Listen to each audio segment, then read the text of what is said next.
Hi there, it's Ariana. Welcome back to my channel. I am coming down with a cold. I can feel it. So if this video has come to you a little bit late, it means that cold did hit me and I was unable to edit this video in time. So as I could feel myself slowly coming on with a temperature, I'm going to talk to you about how I became a journalist and how I embarked on this career and the steps you can do to try and get the career you want if it's also in journalism or the media industry. So the first thing I did was I studied subjects which were relevant because I knew from quite a young age that I wanted to be in this career field. So I took media studies, I took languages, geography because I felt like that's something I could write about. When it came to my degree, I chose a journalism degree. So you need to think, if you're at school still and you're at the age where you can kind of align your subjects to the career you want to choose, then I would highly recommend doing that. It will just make it that much easier when you're trying to get work experience or your first job for you to be like, look, I'm really interested in this subject and I could prove I'm interested in the subject because I studied it and this is what I learned and now I want to put what I learned into practice. So I studied media studies and that enabled me to learn how to use a video camera, which I'm doing now. And if I didn't do media studies, actually I probably would have ended up being a print journalist, which is kind of where I was going. I had done work experience with National Geographic at like 15. I really enjoyed working in, that was print. And I was doing a sports column at my school newsletter type magazine. So that's where I was headed until I studied media studies and I figured out how to use a camera. And then that's something I could talk about in my interviews, which made me stand out, was the fact that I could also write and film. While you're in school, join, or if there aren't any societies, make societies aligned to your career. And that shows that you're just extra enthusiastic, you just really want to do it. So if your school has a magazine, if it's got a newsletter, and if it doesn't, make one. But if it's already got one in place, amazing, join it. I know some universities have TV societies, they have like a radio channel, things like that going on. Did I join our radio channel? No, I don't actually think I don't think I'm taking my own advice. At university, I don't think I did, but I definitely did when I was in secondary school. When I was kind of starting out in the industry, everyone expects you to work for free, and I knew that, so I was like, I'm going to do it while I'm at uni and while I'm at school, so I don't have to do it later on when I actually need money to pay for rent and things like that. So when you're at uni, you get things like a student loan to cover your rent, so it means that you can kind of afford to do work experience for free. I don't, obviously it does put you in a tough position. I had to work Saturdays and Sundays in order to pay for my travel and my food and whatever my student loan wasn't covering. I was also really lucky because I'm from a low income background. And I had really good grades. I also got like a maintenance grant. If you're from a low income background, I don't know if universities still do the same kind of help. Otherwise, I feel for you in terms of having to pick up those extra shifts on the weekend to afford your work experience. But I've been there, I've done that, I've come out the other end. You will not have to do it forever. That's where you're at right now. And it does get better and it is so worth it. So I was working literally while I was at uni. When you're at uni, you get so much time off. Like let's just say it. You get like a month off at Christmas, you get I think like multiple months off at summer, and every few weeks you get like another week off for studying, and then you only actually have lectures like 3 days a week. And they're not full actual days, there's a lot of free time. So it means that in between that you should be shadowing people. So I was shadowing someone from ITV, I got myself a mentor.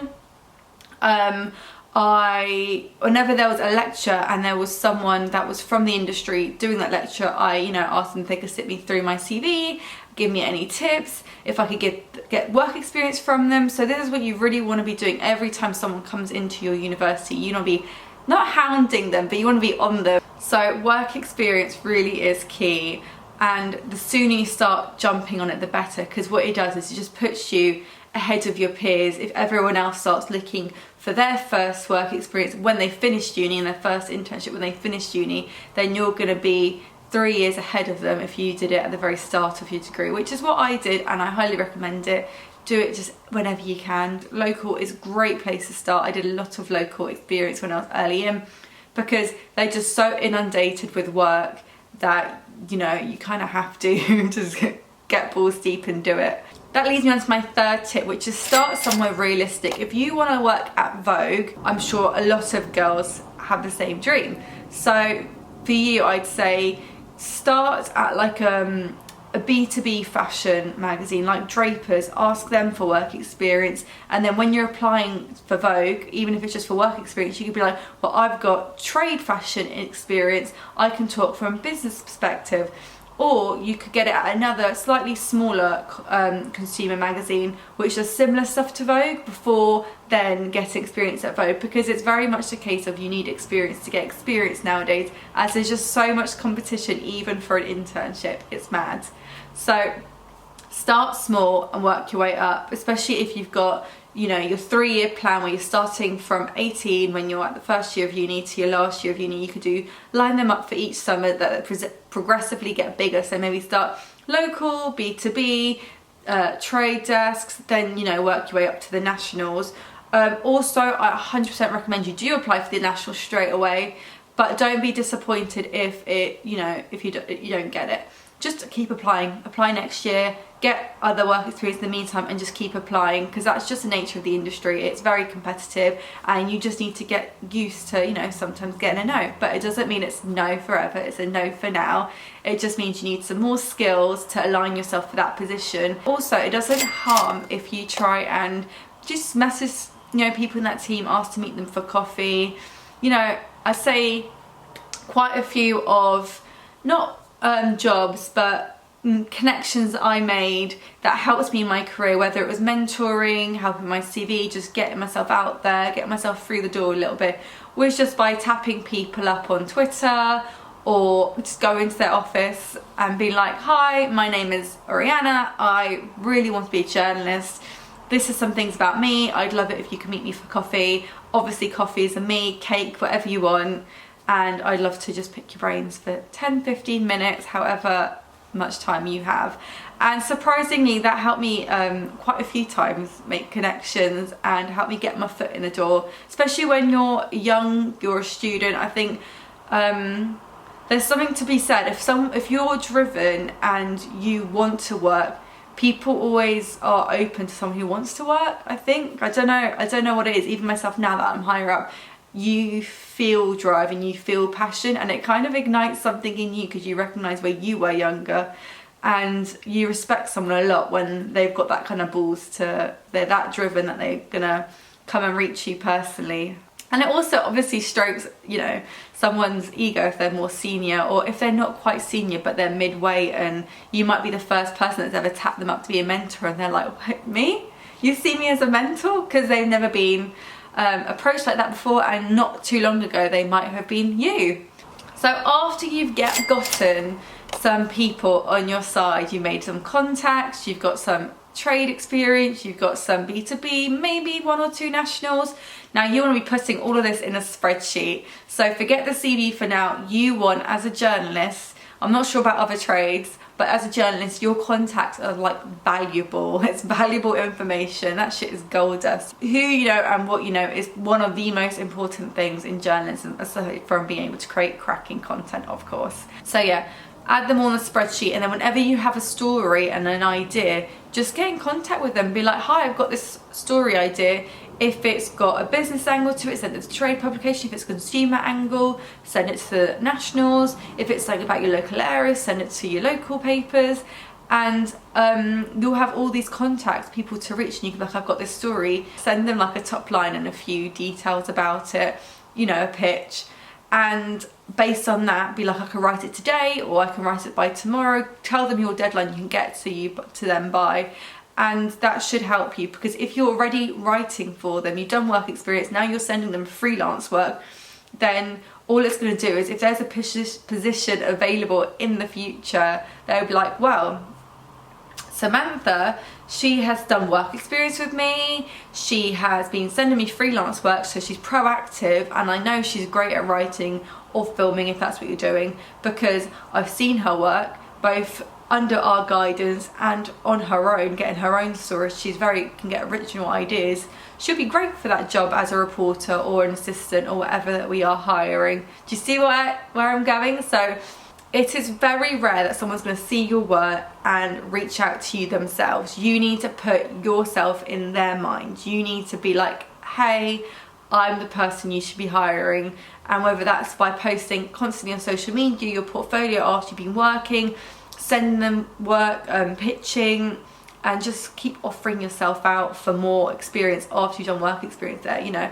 hey, happy to cover any shifts when people are sick. Now, freelancing is great.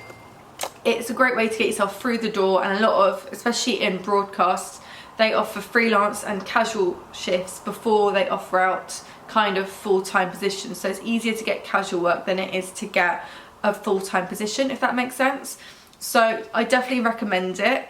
If you're I was quite lucky at the time where I had a partner who was able to cover most of the rent while I was doing that. If you're in a position where you need to be covering your rent, then I'd suggest finding something full-time and maybe starting lower, you know, doing internships. Internships do pay now.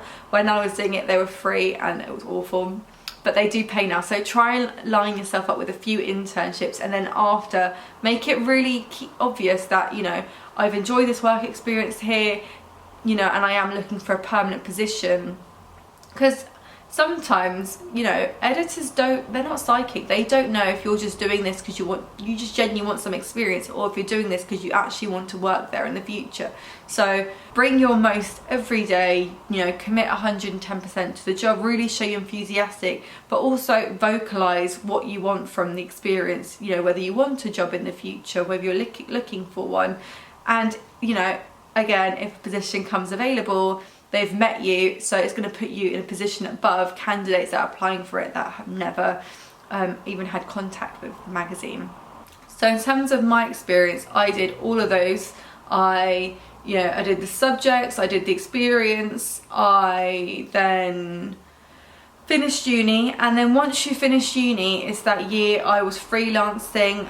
That year was quite hard, just trying to get your foot in the door, but once you get a full-time position, I promise you it's a lot easier, because you're not bouncing from job to job. You work at a magazine and you can put that on your CV, because again, when you're freelance, you never fully own anything. You're just kind of working on the day-to-day. Maybe you'll have a project, but you can't be like, well, I manage this channel, or I was in charge of a series of articles, or commissioning, you know, writers. So my first job in a magazine was as digital assistant. I was doing an events column, managing event pages on the website. I was doing interviews with like CEOs, things like that, managing all video production. I was managing our monthly newsletter / bulletin. So I was doing a lot for an assistant, and because we were in a team of 3, the only people above me was a digital editor and a print editor, so lots of scope for growth.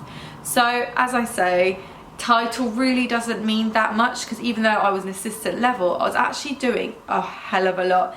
And before that, when I was freelancing, I had much higher titles. I was a presenter, I was a video journalist, I was a digital writer, but as I said, you're not actually managing anything, you're doing things day to day. So while that looks great in your CV and it's stuff that I can use now when I'm doing interviews and things, I was never actually managing anything. I personally have taken work that wasn't quite right, and I do feel like it was a step back to my career. I worked for 9 months with a contract as a presenter, and while it was good experience and I can use it in obviously interviews saying I've got presenting experience, I can self-shoot, it was commercial and it was completely different to news. So while it was good experience and it was good pay, I did feel like at the time then stepping off it straight away, it was hard to get experience in my industry straight after that. Now that it's been like 3-4 years since I was doing that, great, it's on my CV, it was an experience I did in the past, it's something I can talk about.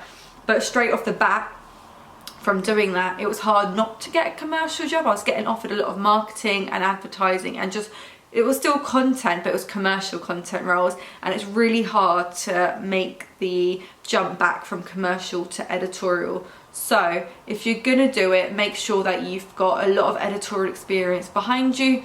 Luckily, I worked obviously in freelance journalism for a long time before I went into that commercial role anyway. So the fact that I had that experience, and if you've been doing work experience as I suggested, then you'll have work experience to fall back on.